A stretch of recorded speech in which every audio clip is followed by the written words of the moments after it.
Hi and hello there, Capricorn. Welcome new subscribers, returning Istam buyers. Thank you sa inyong walang sawang love and support for me. At kung di nyo pa na-subscribe pati other channel, link is down below sa ating description box. So if interesado, click lamang yung link na yan para kayo makapunta there at araw-araw ay nag-upload tayo ng collective readings for all signs doon. At yun nga, wala tayong gender dito, so babae, lalaki, LGBT, lahat ay welcome. Pwede rin pong i-switch yung mga roles dahil possible talaga magkapalit-palit yan kasi general reading ito. And at the end of the day, lahat ay may free will na. Free niyong gamitin anytime, anywhere. At yun nga, no, Capricorn, no, just take only what resonates. Okay, cross-watchers ni Capricorn, welcome ka rin at may Capricorn placements sa natal/birth chart. Welcome din kayo. So let's go ahead and take these messages right here for you, Capricorn. So let's begin. Archangel Michael, thank you so much. Angel guides, can we get messages right here for Capricorn, please? What does Capricorn needs to know? Can you please show me? Capricorn. Messages para kay Capricorn, please. Okay, so let's go ahead and check this mga mensahe para sa'yo, Capricorn. So guys, you do have here the energy of Ace of Cups. We also have here the Justice energy. Nandito din for you guys ang Five of Coins. We also have here the Six of Swords. And dito din ang Eight of Wands. We also have here the Four of Wands. Bottom of the deck, we have the Seven of Swords, Four of Swords, and the Magician para sa ating bottom of the deck. Okay, so nakakita tayo dito ng energy na someone right here no is coming. Medyo nagiging mabagal na rito ang energy niya. But this is not a new person ha. Mukhang may kasalanan to sa'yo. Pwedeng ex mo to no, with the Ace of Cups right in here and the Six of Swords. Pero grabe lang talaga yung pagbabagong nangyari sa kanya. With the Justice energy, I do see na meron talagang transformation na nangyari rito sa iyong ex-lover, Capricorn. At nakikita ko rito na bagong energy ang parang baluti, no? Parang, yes, malalim word. Baluti or armor, no? Na kanya ritong tinataglay. So, ibig sabihin, itong energy na to, no, is wanting to correct things, no? Na bagay rito ng mga nagawa niya sa inyo, no? At itong tao na to, no, ay nagbago na rito 'no, ng tuluyan sa inyo. Pero siyempre 'no, just take only what resonates 'no. Siyempre nasa inyo pa rin naman 'yan kung papatuloy niyo siya sa inyong life or hindi 'no. Pero yun nga 'no, marami sa kanila ang paparating na 'di ba kamakailan lang ay nagkaroon tayo ng partial eclipse 'no. So, expect niyo na marami-rami sa inyong ex rito ang talaga ritong parang binalatan. At nagkaroon ng bago talaga ritong energy. So, nakita ko rito na kung ang tanong ninyo ay miss yan, sila ba talaga ay hindi na babalik sa dati nilang gawa? Nakikita natin dito na hindi na dahil grabe yung kanilang naranasan rito na transformations, no?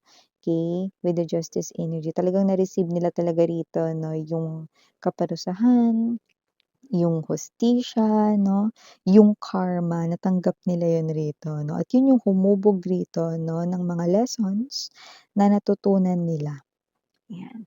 So, maliban diyan meron din pala rito 'no na magme-message sa'yo, something related sa documents or files. Puwedeng may nilalakad ka na application, work visa, or puwede rin naman mga bibs 'no na for travel 'no or baka naman sa business permits mo, 'yan 'no. Yung iba naman walang kinalaman sa visa applications or travel applications or work visa, pero baka 'yan ay related naman sa trabaho mo. Baka waiting ka sa response ng isang client na inutos sa'yo ng boss mo na, um, parang kunin mo yung, loob niya 'no or kunin mo rito yung sympathy niya 'no or mapapayag mo siya sa ganito 'no na deal.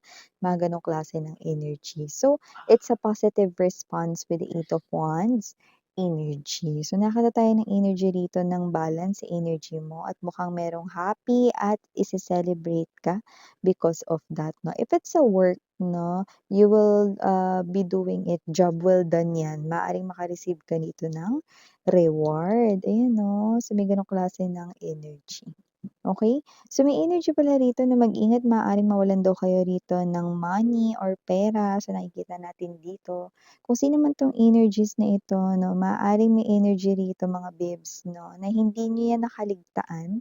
Possible na 'yan mga babes 'no, ay nahulog or kinuha sa inyo, okey?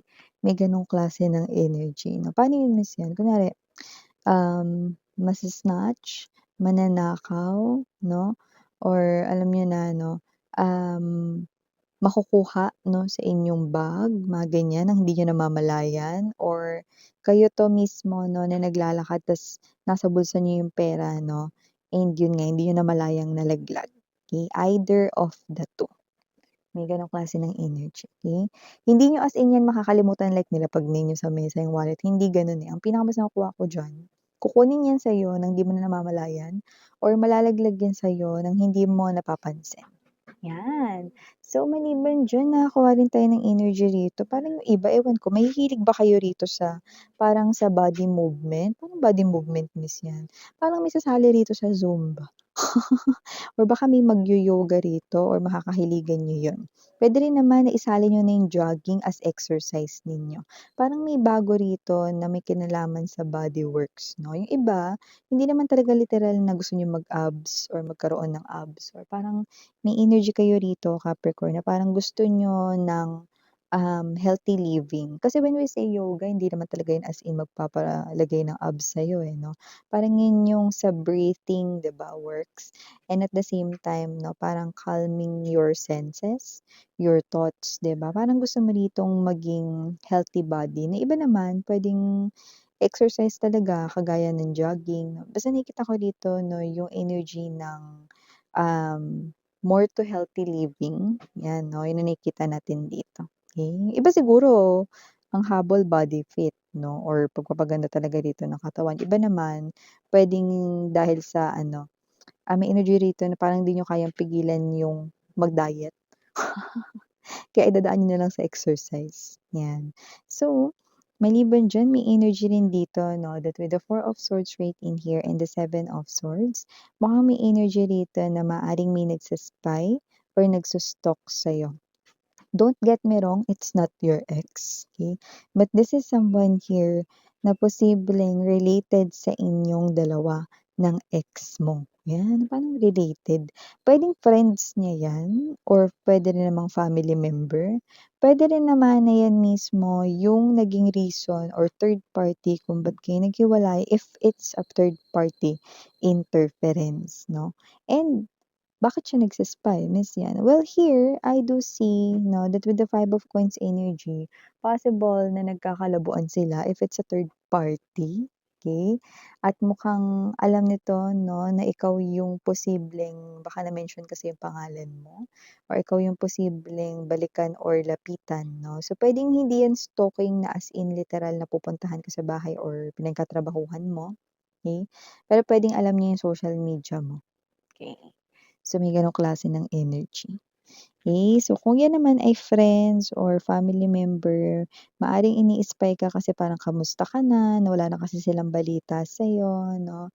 So, parang ayaw nila masyadong ipaalam 'yan 'no, sa inyo at puwedeng hindi rin 'yan alam ng ex-person mo, okay. Pero 'yun nga 'no, may energy rito na parang kamusta ka na, parang may energy ng concern sa'yo. Gano'ng klase ng energy. So, meron ka din ditong matutupad na wish, Capricorn, with the Magician energy. Possible na 'yan yung wish na matagal mo na talagang gustong mag-manifest, lalo na sa larangan ng kaperahan. 'Yan 'no, kung ano man 'yan, mukhang ang mina-manifest mo ay may kinalaman dito sa stable na trabaho, puwedeng gano'n, or stable na makakaipon, 'yan 'no. So, more likely nandun tayo sa discipline side, possible rito na mas maging disiplinado kayo sa pag-iipon ng money, like parang magiging strikto kayo sa self ninyo 'no, na kailangan eto yung aking maipon this month. Parang may tracker kayo 'no, may sinusundan kayong tracker 'no, ng inyong pag-iipon. Kasi parang meron kayo ditong goal na palaguin ang savings ninyo. Iba naman, yung mina-manifest ninyo rito is yung magandang takbo ng negosyo ninyo 'no, yung as in hindi talaga bibitiw yung mga customers ninyo sa pagtangkilik ng mga products or services ninyo, may mga gano'ng klase ng energy 'no. Or dito naman sa trabaho maaaring yan na yung permanent work, maaaring makatanggap ka rito 'no, na ikaw ay regular sa trabaho from probationary, maaaring maging regular employee ka na, mga gano'n. Or yung iba naman na maaaring promotion 'yan 'no, lalo na kung ikaw ito na mas ginalingan mo talaga 'no, lalo na yung mga hindi ka uma-absent itong mga nakaraan. 'Di ka rin nagli-leave 'no, so may mga gano'ng klase ng pagganap. So 'yan 'no, Capricorn, last but not the least, meron palang energy rito na kung ikaw ay single, hindi mo alam, marriage is coming sa'yo. Justice energy, 11-11. You're on the right path 'no, a new love is approaching you and this person right here is someone who appears to be your meant to be Capricorn. At kung sino man 'tong energy na 'to 'no, this person here is coming na mas magiging or magdadala ng mas balance or mas balanse sa buhay mo. Definitely, this person right here will sweep you off your feet. Ibig sabihin, kikiligin ka sa kanya, no? And this person right here is definitely romantic, no? And it's a call for wedding, but this is not just a wedding ceremony, but this person knows the value of marriage vow. Ayan. So, yeah, these are all the messages we've got right here for you, Capricorn. Thank you sa oras mo again and Yuriana on me. Sarang Love and Light. And,